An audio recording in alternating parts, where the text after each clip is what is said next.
Good evening students, welcome to modern 24x7। आज start करते हैं यूनिट थर्ड। आपका जो सब्जेक्ट है बीएड सेकंड सेमेस्टर, आपका जो सेमेस्टर है आपका बीएड सेकंड सेमेस्टर, और आपका जो सब्जेक्ट है 201 बीडी 201 शिक्षण और अधिगम का दृष्टिकोण, टीचिंग एंड लर्निंग पर्सपेक्टिव। इसके मोस्ट इम्पोर्टेंट क्वेश्चन देखेंगे। सारे के सारे यूनिट के क्वेश्चन इसमें इंक्लूडेड हैं, जो कि आपकी परीक्षा की दृष्टि से काफ़ी महत्वपूर्ण है। और यही सब कुछ परीक्षा में आने वाला है, कहीं से भी आपको कुछ भी पढ़ने की आवश्यकता नहीं है। ठीक है, तो अगर चैनल पे फर्स्ट टाइम विजिट किया हो तो चैनल को सब्सक्राइब कर लीजिए, बेल आइकन को प्रेस कर दीजिए ताकि आने वाली वीडियो की आपको नोटिफिकेशन मिलती रहे। चलिए चलते हैं, क्वेश्चन नंबर देखते हैं, क्वेश्चन देखते हैं।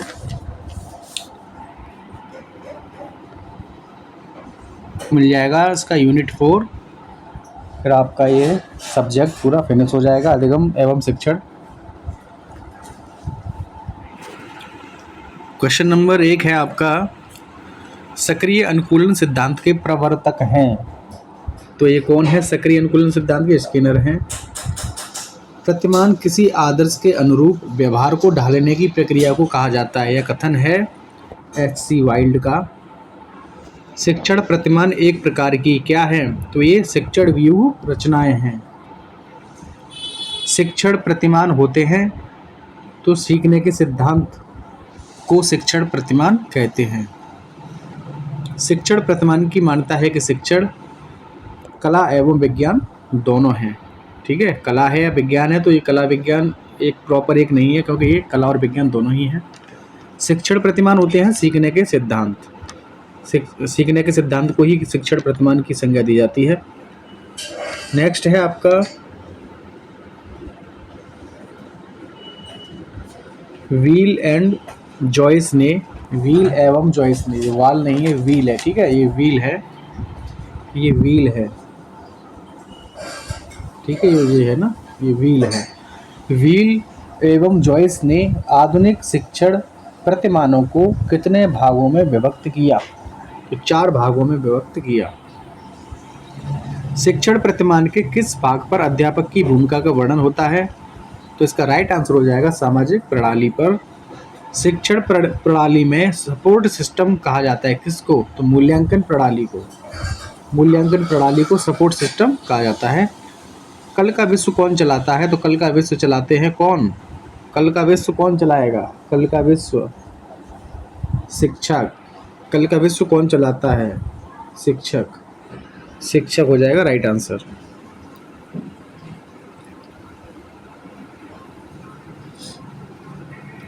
इतिहास का वास्तविक निर्माता अध्यापक होता है, यह कथन है H.G. वेल्स का। एक अच्छे अध्यापक का गुण होता है सुंदर होना, समय का पाबंद होना, विषय वस्तु पर अधिकार और स्वतंत्र अभिव्यक्ति। तो आपका यही सही हो जाएगा, विषय पर अधिकार और स्वतंत्र अभिव्यक्ति। ठीक है। गेने ने अधिगम की कितनी परिस्थितियां बताई हैं? तो 8 परिस्थितियां बताई हैं अधिगम की। किसने? गेने ने। शिक्षक के शिक्षण में उसकी सफलता का द्योतक है शिक्षण विधि, शिक्षण सूत्र और आपका पाठ्य वस्तु का विश्लेषण। उपयुक्त सभी आपके सही हो जाएंगे। बालकों के अधिगम में किसके द्वारा सर्वाधिक रुचि जागृत होती है? किसके द्वारा? तो जो क्लासरूम का जो एनवायरनमेंट होता है, एटमॉस्फेयर होता है, सॉरी एटमॉस्फेयर होता है, कक्षा के वातावरण के द्वारा। ठीक है, कक्षा के वातावरण के द्वारा सर्वाधिक रुचि जागृत होती है किसमें? छात्रों में या बालकों में। शिक्षण प्रक्रिया में निम्नलिखित में से सबसे महत्वपूर्ण कौन है? अभिभावक, राज्य सरकार, केंद्र सरकार या शिक्षक? तो शिक्षक है सबसे अधिक महत्वपूर्ण। नेक्स्ट है आपका, शिक्षण करते समय ध्यान रखना चाहिए बच्चों की रुचियों एवं मानसिक स्तर का ध्यान रखना चाहिए। बच्चों के इंटरेस्ट, ठीक है, और उनके जो मेंटल लेवल है उसका ध्यान रखना चाहिए।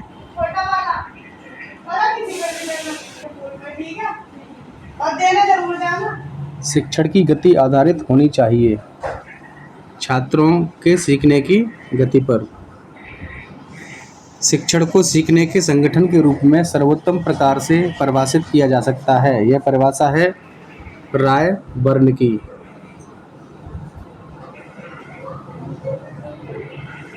कक्षा शिक्षण तब अच्छा होता है जब कक्षा के सभी छात्र प्रश्न पूछने एवं उत्तर देने में तत्पर हों।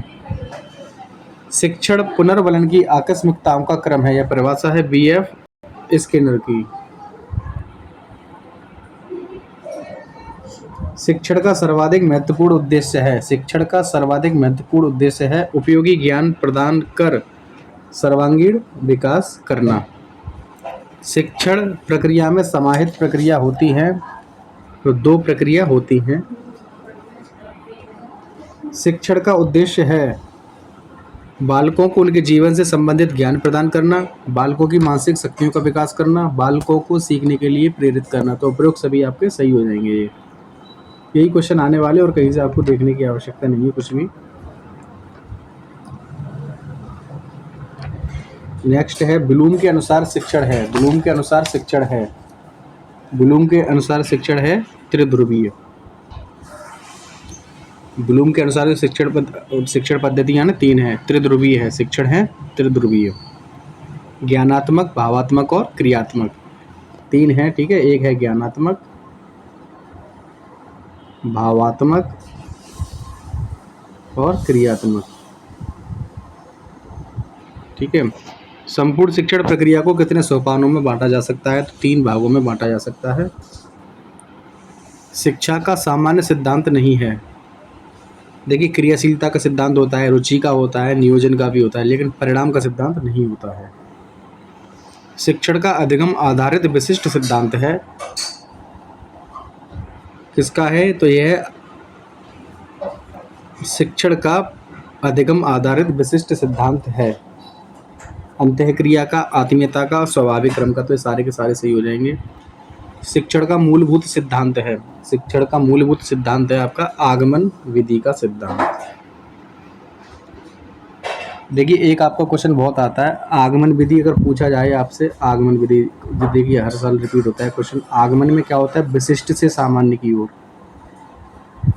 विशिष्ट से सामान्य। और अगर निगमन आ जाए तो इसका उल्टा कर दीजिए आप, निगमन में हो जाता है सामान्य से विशिष्ट, ठीक है। निगमन में, चलो मैं लिख देता हूँ, निगमन में पूछे, निगमन में हो जाता है आपका सामान्य से विशिष्ट, सामान्य से विशिष्ट, ठीक है। जांच के किसी क्षेत्र में तथ्यों के बारे में विचारों के क्रमबद्ध प्रस्तुतिकरण को शिक्षण सिद्धांत कहते हैं। यह परिभाषा है स्मिथ की परिभाषा है, स्मिथ की परिभाषा है ये। शिक्षण का सूत्र नहीं है, शिक्षण का सूत्र नहीं है, सरल से कठिन है, स्थूल से सूक्ष्म भी है, सामान्य से विशिष्ट भी है, स्थिर से गतिशील नहीं है। छात्रों को पहले उनके सामने उपस्थित वस्तुओं का ज्ञान प्रदान करना चाहिए, तत्पश्चात या उसके बाद जानकारी देनी चाहिए अज्ञात वस्तुओं की। छात्र को पूर्व में ज्ञान प्रदान किया जाए, उसके बाद इस पूर्ण का विभिन्न अंशों में क्या किया जाए? विश्लेषण किया जाए, ठीक है, छोटे छोटे खंडों में उसे तोड़ा जाए।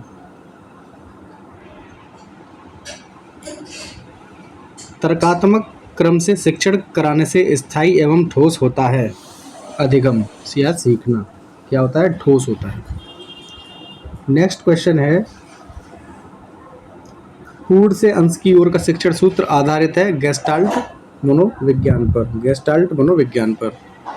निम्नलिखित में से कौन सा शिक्षण सूत्र गेस्टाल्ट मनोविज्ञान पर आधारित है? तो ये भी ऊपरी आया था, वही क्वेश्चन है। पूर्ण से अंश की ओर शिक्षण में रोचकता, सरलता तथा वैज्ञानिकता का संचार होता है, किससे?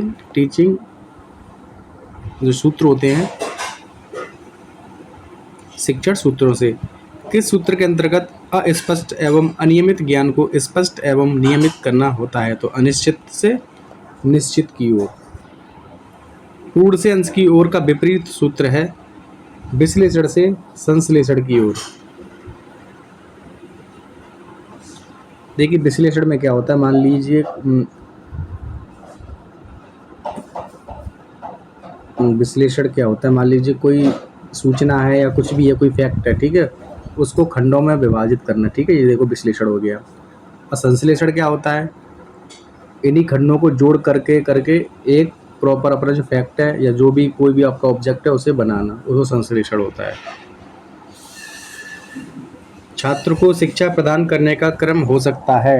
छात्र को शिक्षा प्रदान करने का क्रम हो सकता है।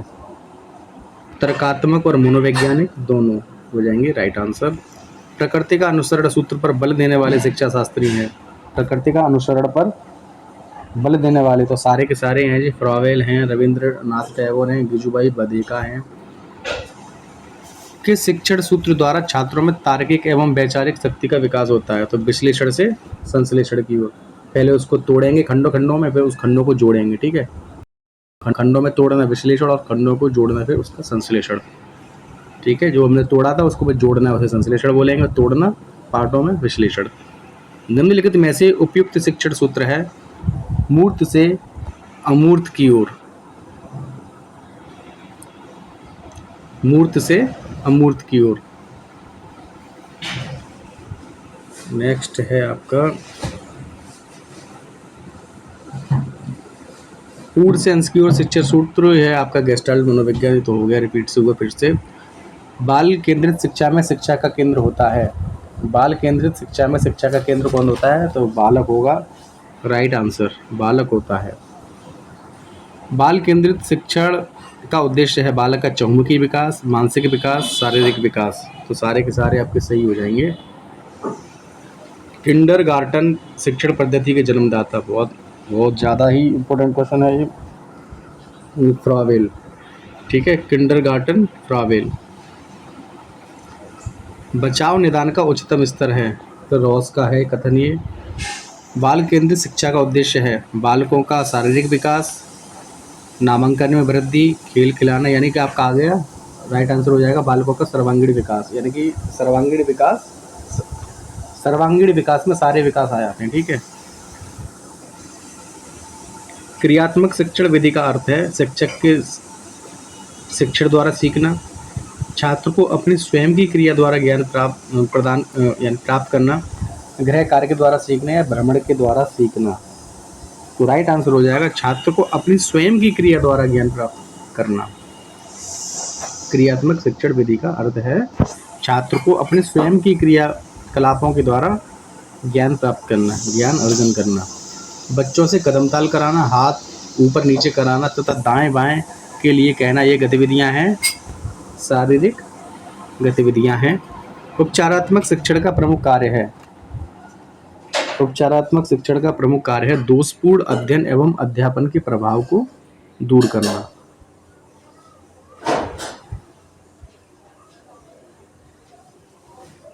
क्रियापरक एवं गतिविधि आधारित शिक्षण उपागम का प्रवर्तक माना जाता है रूसो को। क्रियापरक आधारित शिक्षण क्रियाएं संबंधित होती हैं। क्रियापरक आधारित शिक्षण क्रियाएं संबंधित होती हैं अनुभव प्राप्ति से, ज्ञान प्राप्ति से और ज्ञान प्रदान करके। तो इन सभी से राइट आंसर हो जाएगा, इन सभी से। सहगामी शिक्षण का आशय उस शिक्षण प्रक्रिया से है जिसमें शिक्षक एवं शिक्षार्थी की पूर्ण सहभागिता निश्चित होती है तथा सहभागिता द्वारा ही शिक्षण प्रक्रिया प्रभावशाली एवं उद्देश्यपूर्ण बनाती है। सहभागी शिक्षण की यह परिभाषा दी है प्रोफेसर S.K. दुबे ने। उपचारात्मक शिक्षण की प्रक्रिया का प्रमुख पद है वर्गीकरण, कठिनाई की जानकारी, पिछड़ेपन का कारण। तो सारे के सारे आपके सही हो जाएंगे ये। एक अध्यापक द्वारा बहुत सी कक्षाओं को एक साथ पढ़ाना कहलाता है बहुस्तरीय शिक्षण या बहुकक्षा शिक्षण। तो ये आपका राइट आंसर हो जाएगा बहुस्तरीय शिक्षण। विभिन्न स्तर के छात्रों को एक साथ पढ़ाना कहलाता है।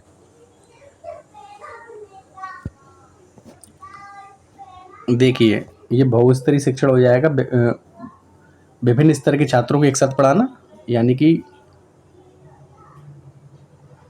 मल्टी लेवल टीचिंग बहुस्तरीय। ठीक है, और आपका ये हो जाएगा आपका कक्षाओं को एक साथ पढ़ाना तो बहुकक्षा शिक्षण हो जाएगा। ठीक है, बहुत सी कक्षाओं को एक साथ पढ़ाना बहुकक्षा शिक्षण, विभिन्न स्तर के छात्रों को एक साथ पढ़ाना बहुस्तरीय शिक्षण। शिक्षण विधियां आधारित होती है बच्चों की संख्याओं पर, गतिविधियों पर, शोध पर या शिक्षण सूत्रों पर। किस पर आधारित होती हैं?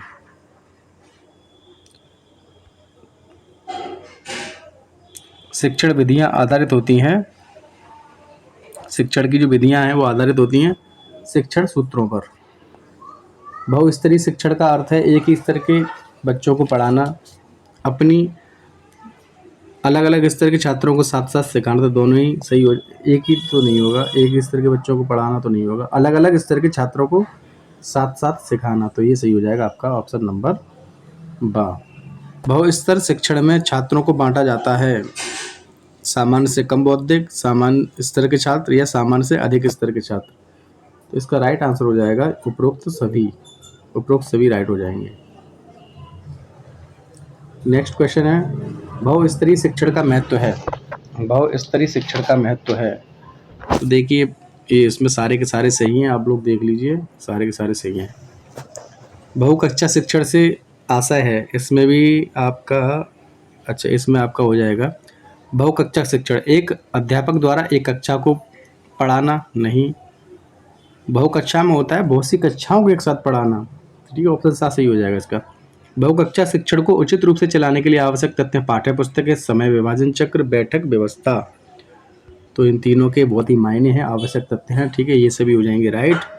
बहुस्तरीय शिक्षण व्यवस्था पर विचार करते समय सही संयोजन होगा समान दक्षताओं वाले पाठों का संयोजन, मॉनिटर, बैठक व्यवस्था, ठीक है, तो ये भी इसका ऑप्शन नंबर 10 सही हो जाएगा उपरोक्त सभी। सहभागी शिक्षण की विशेषता हैं, तो ये सारी की सारी विशेषताएं आप लोग देख लीजिए। सहभागी शिक्षण की विशेषता है, तो इसमें भी उपरोक्त सभी सही है, आप लोग देख लीजिए। नेक्स्ट है दक्षता आधारित शिक्षण का सोपान है पूर्व तैयारी, विषय वस्तु का प्रस्तुतिकरण, नियम निर्णय का समन्वयीकरण, तो ये सभी हो जाएंगे आपके राइट। बालक की दक्षता विकास में ध्यान रखने योग्य तथ्य है, तो ये सारे के सारे फैक्ट हैं, ठीक है, बालक की दक्षता विकास में ध्यान रखने वाले, तो देख लीजिए आप। जांच के किसी क्षेत्र के तथ्यों के बारे में विचारों के क्रमबद्ध प्रस्तुतिकरण को शिक्षण सिद्धांत कहते हैं। यह कथन है, किसका कथन है ये कथन है गेज का कथन है ये। नवीन तथा नवीन प्रतिक्रियाओं का अर्जन करने की प्रक्रिया अधिगम है, यह कथन है वुडवर्थ का। आदतें, ज्ञान तथा अभिवृत्तियों का अर्जन ही अधिगम है, क्रो का कथन है ये। अधिगम की अभिवृत्ति अनुभव के परिणाम स्वरूप व्यवहार में परिवर्तन के रूप में होती है, यह कथन है क्रानबेक का। व्यवहार के कारण व्यवहार में आया कोई भी परिवर्तन अधिगम है, व्यवहार के कारण व्यवहार में आया कोई भी परिवर्तन क्या है, अधिगम है, गिलफोर्ड का कथन है ये। अधिगम व्यवहार में उत्तरोत्तर अनुकूलन की एक प्रक्रिया है, very very most important question लगा लीजिए इसमें, इसके इधर का है और very very most important question है ये। नेक्स्ट क्वेश्चन है आपका, अधिगम के अंतर्गत वातावरणीय आवश्यकताओं की पूर्ति के लिए व्यवहार में आए समस्त परिमार्जन समाहित करते हैं, यह कथन है गार्डनर मर्फी का कथन है ये। अधिगम विकास की प्रक्रिया है, यह कथन है वुडवर्थ का। अधिगम विकास की प्रक्रिया है, कथन किसका है, वुडवर्थ का। अधिगम की प्रक्रिया की विशेषताएं निरंतरता और सार्वभौमिकता, दोनों ही हो जाएंगे सही। अधिगम की प्रक्रिया में सम्मिलित रहते हैं कोई अनुप्रेरक, अंतर्नोद, एक आकर्षित करने वाला लक्ष्य, तो सारे के सारे हो जाएंगे आपके सही। अधिगम की विशेषताएं, अधिगम समायोजन है, अधिगम अनुभवों का संगठन है, अधिगम स्व उद्देश्य है, सही है, तीनों ही आपके सही हैं। अधिगम को प्रभावित करने वाले कारक शारीरिक, मनोवैज्ञानिक और पर्यावरण संबंधी कारक, ये सभी सही हो जाएंगे आपके। अधिगम का मनोवैज्ञानिक कारक नहीं है, देखिए प्रेरणा, मोटिवेशन तथा आपका जो अधिगम होता है सीखना, लर्निंग, ठीक है, प्रेरणा तथा अधिगम, मोटिवेशन एंड लर्निंग, रुचि और रुझान, इंटरेस्ट, और आपका हो गया बुद्धि, ठीक है, तो आपका इसमें नहीं होगा कारक मनोवैज्ञानिक नहीं होगा, ज्ञानेंद्रियाँ, ठीक है, ज्ञानेंद्रियाँ हमारी होती है ना, आँख, नाक, कान, त्वचा, मुंह वगैरह, तो ये ज्ञानेंद्रियाँ नहीं होंगी। मनोवैज्ञानिक में आएंगे आपकी प्रेरणा तथा अधिगम, रुचि और रुझान और बुद्धि, ज्ञानेंद्रियाँ नहीं आएंगी इसमें, ठीक है। अधिगम का शारीरिक कारण नहीं है, बुद्धि शारीरिक में आएगी, ज्ञानेंद्रिय शारीरिक में, परिपक्वता, शारीरिक एवं मानसिक स्वास्थ्य, ये भी आएगा, तो इसमें आपका अधिगम का शारीरिक कारण नहीं है। परिपक्वता ये शारीरिक में आएगी। ज्ञानेंद्रियाँ भी शारीरिक में आएगी। शारीरिक एवं मानसिक स्वास्थ्य ये भी शारीरिक में आएगा, लेकिन जो बुद्धि है, बुद्धि नहीं आएगी शारीरिक में, ठीक है, शारीरिक कारण में नहीं आएगी बुद्धि। अधिगम की विधि है, अधिगम की विधि है अनुकरण विधि, करके सीखना, खंड या पूर्ण विधि। तो तीनों ही विधि सीखने की विधियां हैं ये। नेक्स्ट कथन है, व्यवहार में प्रेरणात्मक स्थिति में उतार चढ़ाव होने से उत्पन्न अस्थायी परिवर्तन अधिगम की श्रेणी में नहीं आते हैं। यह कथन है हावर्स्टन का, हावर्स्टन का कथन है ये।